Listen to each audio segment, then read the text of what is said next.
दुनिया के सबसे बड़े शिखर माउंट एवरेस्ट को सर करने की शुरुआत 1921 से ही हो चुकी थी। एवरेस्ट की चोटी तक पहुंचना इतना भी आसान नहीं था, क्योंकि 29,028 फीट की इस मंजिल के रास्ते में बहुत सारे मौत के दरवाजे हैं।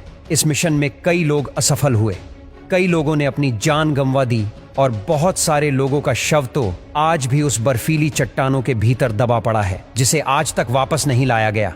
लेकिन फिर भी साहस के शूर वीरों ने हिम्मत नहीं हारी और वो एवरेस्ट की चोटी तक पहुंचने का लगातार प्रयत्न करते रहे। सन 1952 में नेपाल के शेरपा तेज सिंह के दिमाग पर एवरेस्ट को सर करने का जुनून सवार था।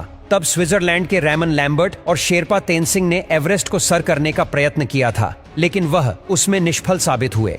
1952 में तेनसिंग और रेमन लगभग पूरे एवरेस्ट पहाड़ को चढ़ गए थे, लेकिन बेहद कठिनाइयों के चलते उन्हें एवरेस्ट की छोटी से महज 1000 फुट की दूरी से ही वापस आना पड़ा। मंजिल से इतने करीब होकर भी वापस आ जाने का दुख उन दोनों को था, लेकिन तेनसिंग ने हार नहीं मानी। फिर से 1 साल बाद सन 1953 में तेनसिंग 7 अंग्रेज और 2 न्यूजीलैंड के पर्वतारोहियों के साथ एवरेस्ट के अभियान के लिए निकल गए। बर्फीले रास्ते, माइनस में टेम्परेचर, हिम नदी, कभी भी टूट पड़ने वाली शिलाएं और बर्फीली खाइयों के बीच वो लोग एक के बाद एक कैंप बनाकर अपनी मंजिल के करीब बढ़ते रहे।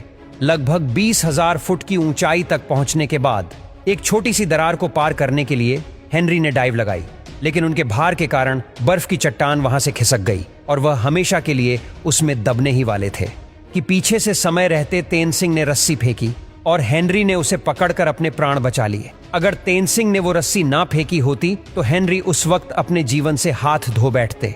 चार्ल्स इवान की 9 सदस्यों की एक टीम थी जो तेनसिंग की टीम से पहले एवरेस्ट को चढ़ने वाली थी। अगर किसी कारण इवान की टीम एवरेस्ट चढ़ने में निष्फल हो या चढ़कर वापस आ जाए, उसके बाद ही तेनसिंग की टीम को आगे बढ़ना था। हेनरी और तेनसिंग की टीम ने लगभग आधे से ऊपर एवरेस्ट को सर कर लिया था। एवरेस्ट की छोटी से पहले आने वाली यह आखिरी छोर सबसे खतरनाक माना जाता है, जहां पर पहुंचते पहुंचते कई लोगों ने आखिर में अपनी जान गंवाई है। 26 मई के दिन माउंट एवरेस्ट के शिखर से वो लोग सिर्फ 300 फुट की दूरी पर थे, लेकिन इवान और उनके साथी बहुत थक चुके थे। उनके शरीर ने जवाब दे दिया था। उन्हें अब एक कदम भी आगे बढ़ाने का हौसला नहीं था और वो छोटी से सिर्फ 300 फीट की दूरी पर वापस लौट गए। यहाँ पर इतिहास किसी और के नाम पर ही लिखा जाने वाला था। इवांस की टीम के पीछे लौटते ही अब तेनसिंग और हिलेरी की टीम को आगे बढ़ना था। रात में सोने के बाद सुबह तेनसिंग और उनकी टीम ने अपनी मंजिल की तरफ कदम बढ़ाए। तापमान -77 डिग्री सेल्सियस था। परिस्थिति बहुत कठिन थी, फिर भी इन साहसिक ने हिम्मत नहीं हारी। एक के बाद एक कदम आगे बढ़ाते गए और सुबह के 9 बजे वो लोग दक्षिण शिखर तक पहुंचे। धीरे धीरे ऑक्सीजन खत्म हो रहा था और अब उनके पास उतना ऑक्सीजन भी नहीं था कि वो इस पूरे अभियान को ठीक से खत्म कर सके। तेनसिंग की गति धीमी हो रही थी, उनके पांव धीरे धीरे भारी हो रहे थे। कुछ यही हाल हिलेरी का भी था। हिलेरी ने तेनसिंग की तरफ देखा, उनको कुछ समय के लिए रोका और उनके ऑक्सीजन की नली को साफ किया, क्योंकि उनको सांस लेने में भी तकलीफ हो रही थी। वह लोग एक के बाद एक ऐसी आने वाली कठिनाइयों को मात देते रहे और अपने कदम एवरेस्ट की चोटी तक बढ़ाते रहे।